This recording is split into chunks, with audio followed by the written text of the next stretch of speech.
Hello, എല്ലാവർക്കും നമസ്കാരം. ഇന്ന് നമുക്ക് ഓണ സ്പെഷ്യലായ തിരുവനന്തപുരത്തുകാരുടെ സ്വന്തം വടക്കൂട്ടുകറി ഉണ്ടാക്കി നോക്കിയാലോ.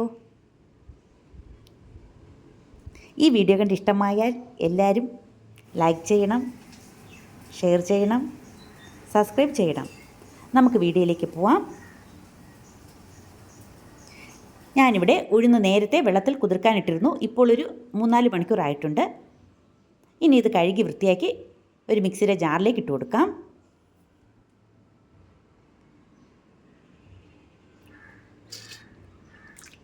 നന്നായിട്ട് അരച്ചെടുക്കണം. ഇതിലേക്ക് കുറച്ച് വെള്ളം, ഒരു ടേബിൾ സ്പൂണോ 1.5 ടേബിൾ സ്പൂണോ വെള്ളം ഒഴിച്ചാൽ മതി. വെള്ളം കൂടിപ്പോവരുത്. ഇതിലേക്ക് ഒരു ചെറിയ കഷ്ണം ഇഞ്ചിയും കൂടി ഇട്ട് കൊടുക്കാം. അതും കൂടി ചേർത്ത് നന്നായിട്ടൊന്ന് അരച്ചെടുക്കാം. ഇഞ്ചി ഇപ്പോൾ ഇട്ടില്ല എന്നുണ്ടെങ്കിൽ നമ്മൾ അരച്ചെടുത്തതിന് ശേഷം ഇഞ്ചി കൊത്തിയരിഞ്ഞാൽ മതി. ഇനി ഇത് അരച്ചെടുത്തിട്ട് വരാം. ഇനി ഉരുളക്കിഴങ്ങ് കറി വയ്ക്കാൻ വേണ്ടിയിട്ട് 2 ഉരുളക്കിഴങ്ങും ഒരു സവാളയും എടുത്തിട്ടുണ്ട്. അതിനെ തൊലി കളഞ്ഞ് കഴുകി വൃത്തിയാക്കി ചെറിയ കഷ്ണങ്ങളാക്കി എടുക്കാം. ഇനി ഇതൊരു കുക്കറിലേക്ക് ഇട്ട് കൊടുക്കാം.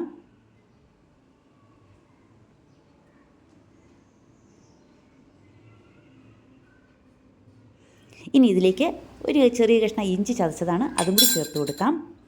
1.5 ടീസ്പൂൺ മല്ലിപ്പൊടി, 1.5 ടീസ്പൂൺ മുളക് പൊടി, 1/4 ടീസ്പൂൺ മഞ്ഞൾപ്പൊടി, 1/4 ടീസ്പൂൺ കുരുമുളക് പൊടി, ആവശ്യത്തിന് ഉപ്പ്, കുറച്ച് വെള്ളവും കൂടി ഒഴിച്ചു കൊടുക്കാം. ഉരുളക്കിഴങ്ങ് മുങ്ങിക്കിടക്കുന്ന വിധത്തിൽ വെള്ളം ഒഴിച്ചു കൊടുക്കാം. വെള്ളം കുറച്ച് കൂടിപ്പോയാലും കുഴപ്പമില്ല. ഇനി സ്റ്റൗ ഓണാക്കി വയ്ക്കാം. ഒരു 2 വിസിൽ വരുന്നതുവരെ വെച്ച് കൊടുക്കാം. ചില ഉരുളക്കിഴങ്ങ് 2 വിസിൽ വേവില്ല എങ്കിൽ ഒരു വിസിലും കൂടി കേൾപ്പിക്കാം. അതവിടെ ഇരുന്ന് വേവട്ടെ. നമ്മുടെ മാവ് അരച്ചെടുത്തിട്ടുണ്ട്. ഇനി ഇതിലേക്ക് 2 പച്ചമുളക് ചെറുതായിട്ട് അരിഞ്ഞതും, ആവശ്യത്തിന് ഉപ്പ്, പകുതി സവാള ചെറുതായിട്ട് അരിഞ്ഞതും കൂടി ചേർത്ത് കൊടുക്കാം.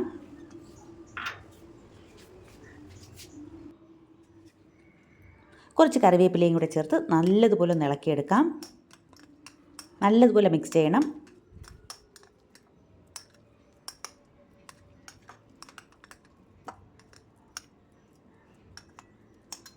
ഇനി ഇതിലേക്ക് 1/2 ടീസ്പൂൺ കുരുമുളകും കൂടി ചേർത്ത് കൊടുക്കുകയാണ്. മുഴുവനോടുള്ള കുരുമുളകാണ് ചേർത്ത് കൊടുത്തിട്ടുള്ളത്. ഇത് വേണമെങ്കിൽ ചേർത്താൽ മതി, ഞാൻ ചേർക്കാറുണ്ട്. നല്ലതുപോലെ ഒന്ന് മിക്സ് ചെയ്തെടുക്കാം.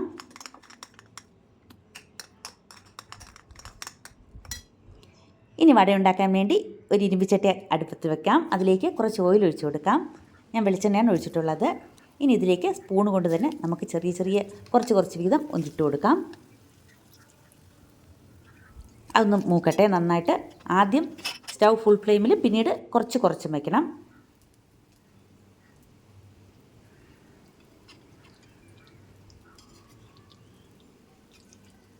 ഇനി ഇതിനൊന്ന് മറിച്ചിട്ട് കൊടുക്കാം.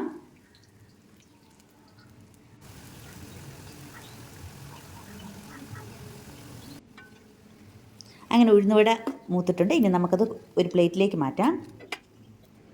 ഇനി ബാക്കിയുള്ളതും നമുക്കതുപോലെ ഇട്ട് കൊടുക്കാം. ഇപ്പോൾ ഞാൻ കൈ കൊണ്ടാണ് ഇട്ട് കൊടുക്കുന്നത്. കൈ ഒന്ന് വെള്ളത്തിൽ നനച്ചതിന് ശേഷം കുറച്ച് വീതം നമുക്ക് ഇട്ട് കൊടുക്കാം. അപ്പോൾ ഈ 2 തരത്തിൽ നമുക്കുണ്ടാക്കാം. ഒന്നുകിൽ സ്പൂൺ വെച്ചോ അല്ലെങ്കിൽ കൈ വെച്ചോ. അതൊന്ന് മറിച്ചിട്ട് കൊടുക്കാം.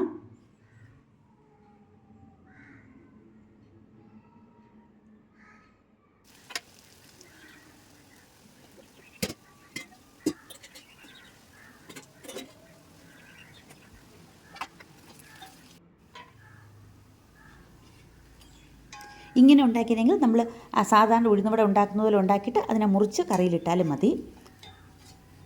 ഇതും ഫ്രൈ ആയിട്ടുണ്ട്. നമുക്കത് ഒരു പ്ലേറ്റിലേക്ക് മാറ്റാം. ഇനി ബാക്കിയുള്ളത് നമുക്കിതുപോലെ തന്നെ ഉണ്ടാക്കിയെടുക്കാം.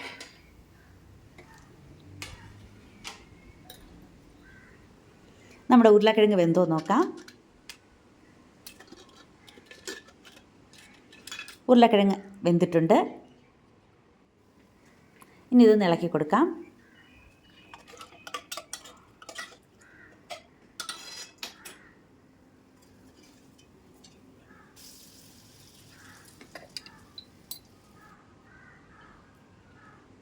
ഇനി ഇതിലേക്ക് 1/2 ടീസ്പൂൺ മസാലയും കൂടി ചേർത്ത് കൊടുക്കാം. നല്ലതുപോലെ ഇളക്കി കൊടുക്കാം. ഈ സമയത്ത് ഉപ്പ് നോക്കാം. ഉപ്പ് കുറവാണെങ്കിൽ ഉപ്പിട്ട് കൊടുക്കാം. കുറച്ചും കൂടെ ഉപ്പിട്ട് കൊടുക്കുകയാണ്. ഇനി നമുക്കിത് വേറൊരു പാത്രത്തിലേക്ക് മാറ്റാം. ഞാനിവിടെ കുറച്ച് തേങ്ങ മിക്സിയിൽ നന്നായിട്ട് അരച്ച് അതിൻ്റെ തേങ്ങാപ്പാൽ എടുത്ത് വെച്ചിട്ടുണ്ട്. ഈ കറി കുറച്ച് ലൂസാക്കി വേണം എടുക്കേണ്ടത്. ഇനി നമുക്കിത് തേങ്ങാപ്പാൽ ഒഴിച്ച് കൊടുക്കാം. ഇനി ഇത് തിളയ്ക്കാൻ പാടില്ല. സ്റ്റൗ കുറച്ച് വെച്ച് ഒന്ന് നന്നായിട്ടൊന്ന് ഇളക്കി കൊടുക്കാം. നല്ലപോലെ കുറച്ച് ലൂസാക്കി എടുക്കണം. അല്ലെങ്കിൽ വട ഇടുമ്പോൾ അത് പിന്നീട് വടയിൽ ഇതിൻ്റെ വെള്ളമെല്ലാം കുടിച്ചതിന് ശേഷം അത് കട്ടിയായി പോവും കറി. അതുകൊണ്ട് കുറച്ച് ലൂസാക്കി എടുത്താലും പിന്നീട് നമ്മൾ കുഴപ്പമില്ല, അത് കട്ടിയായിക്കോളും. ഇനി നമുക്കിതിലേക്ക് വട ഇട്ട് കൊടുക്കാം.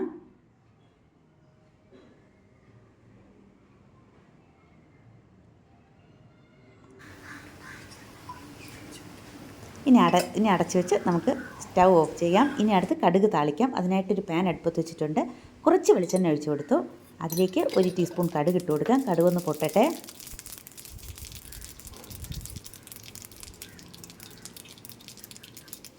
രണ്ട് വറ്റൽമുളകും കുറച്ച് കറിവേപ്പിലയും കൂടെ ഇട്ട് കൊടുക്കാം. ഇനി ഇത് നമുക്ക് നമ്മുടെ വടക്കൂട്ടുകറിയിലേക്ക് ഒഴിച്ചു കൊടുക്കാം. അങ്ങനെ നമ്മുടെ വടക്കൂട്ടുകറി റെഡിയായിട്ടുണ്ട്. ഈ ഓണത്തിന് ഇതെല്ലാവരും ഒന്ന് ഉണ്ടാക്കി നോക്കണം. ഇത് തിരുവനന്തപുരത്തുകാരുടെ മാത്രം സ്പെഷ്യലാണ്. ഈ വീഡിയോ കണ്ട് ഇഷ്ടമായാൽ എല്ലാവരും ലൈക്ക് ചെയ്യണം, ഷെയർ ചെയ്യണം, സബ്സ്ക്രൈബ് ചെയ്യണം.